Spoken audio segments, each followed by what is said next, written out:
আজকে আমি বানাবো কাঁচা আমের জুস। এর জন্য আমি আম নিয়েছি একটা। তো এই আমটাকে আমি এখন খুব সুন্দর করে ধুয়ে তারপরে আমটা আমি কেটে নিয়েছি। আর নিয়েছি ফ্রেশ পুদিনা পাতা, এটা আমার গাছের একদম ফ্রেশ পুদিনা পাতা। আর নিয়েছি ধনিয়া পাতা। আর এটা হলো কাঁচামরিচ, এটাও একদম ফ্রেশ আমার গাছের। তো এই তো, এখন চলুন বাকি যা যা দরকার এগুলো আপনাদের সাথে শেয়ার করছি। এখন আমি একে একে সব কিছু দিয়ে দিব ব্লেন্ডারে। এটা রাখা আমগুলো দিয়ে দিব, তারপরে দিয়ে দিব ধনিয়া পাতা, অল্পই দিব, বেশি একটা দিব না, যতটুকু দরকার। আর এখন দিয়ে দিব পুদিনা পাতা। আমার গাছের এই মরিচগুলোতে অনেক বেশি ঝাল, তাই আমি একটা মরিচই দিব। বেশি ঝাল আসলে আমার হাজবেন্ডও খেতে পারে না, আমিও খেতে পারি না। মরিচটা একটু কেটে দিব, তাহলে খুব ভালো করে ব্লেন্ড হয়ে যাবে। আচ্ছা, একটু কমই দিই, যেহেতু মরিচটা অনেক বেশি ঝাল। ঝালের পরিমাণটা বেশি হয়ে গেলে তো আর খাওয়া যাবে না। বিট লবণ পরিমাণটা আপনারা নিজেরা বুঝে দিবেন যতটুকু প্রয়োজন। আমি বিট লবণটা একটু বেশি দিলাম, রেগুলার লবণ সেটার পরিমাণটা একটু কম দিলাম, যেহেতু বিট লবণ বেশি দিয়েছি।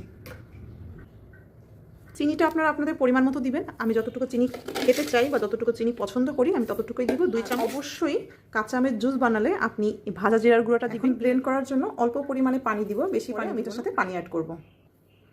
চলুন তাহলে এখন একটা ব্লেন্ডার করে নিয়ে আসি। এই তো আমার ব্লেন্ড করা হয়ে গেছে। এখন আমি এই বরফটা দিয়ে দিব। এই বরফটা দিয়ে আমি আরেকটু ব্লেন্ড করে নিব। বাকিটা আপনাদের সাথে একটু পরেই শেয়ার করছি। এই তো শরবত রেডি। এখন আপনাদেরকে পরিবেশন করে দেখাবো। এখানে চাইলে আপনারা একটু লেবুর রস অ্যাড করতে পারেন, তাহলে এটা খেতে আরও অনেক বেশি মজা হয়। যদিও আমার বাসায় লেবু ছিল না, এর জন্য আমি আর দিতে পারিনি।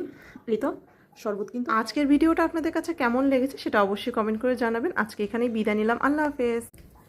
আজকে আমি বানাবো কাঁচা আমের জুস। এর জন্য আমি আম নিয়েছি একটা। তো এই আমটাকে আমি এখন খুব সুন্দর করে ধুয়ে তারপরে আমটা আমি কেটে নিয়েছি। আর নিয়েছি ফ্রেশ পুদিনা পাতা, এটা আমার গাছের একদম ফ্রেশ পুদিনা পাতা। আর নিয়েছি ধনিয়া পাতা। আর এটা হলো কাঁচামরিচ, এটাও একদম ফ্রেশ আমার গাছের। তো এই তো, এখন চলুন বাকি যা যা দরকার এগুলো আপনাদের সাথে শেয়ার করছি। এখন আমি একে একে সব কিছু দিয়ে দিব ব্লেন্ডারে। এটা রাখা আমগুলো দিয়ে দিব, তারপরে দিয়ে দিব ধনিয়া পাতা, অল্পই দিব, বেশি একটা দিব না, যতটুকু দরকার। আর এখন দিয়ে দিব পুদিনা পাতা। আমার গাছের এই মরিচগুলোতে অনেক বেশি ঝাল, তাই আমি একটা মরিচই দিব। বেশি ঝাল আসলে আমার হাজবেন্ডও খেতে পারে না, আমিও খেতে পারি না। মরিচটা একটু কেটে দিব, তাহলে খুব ভালো করে ব্লেন্ড হয়ে যাবে।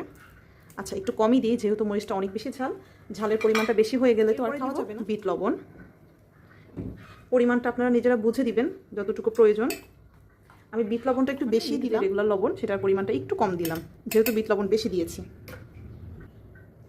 চিনিটা আপনারা আপনাদের পরিমাণ মতো দিবেন। আমি যতটুকু চিনি খেতে চাই বা যতটুকু চিনি পছন্দ করি আমি ততটুকুই দিব, 2 চামচ। অবশ্যই কাঁচা আমের জুস বানালে আপনি ভাজা জিরার গুঁড়োটা দিবেন। ব্লেন্ড করার জন্য অল্প পরিমাণে পানি দিব, বেশি পানি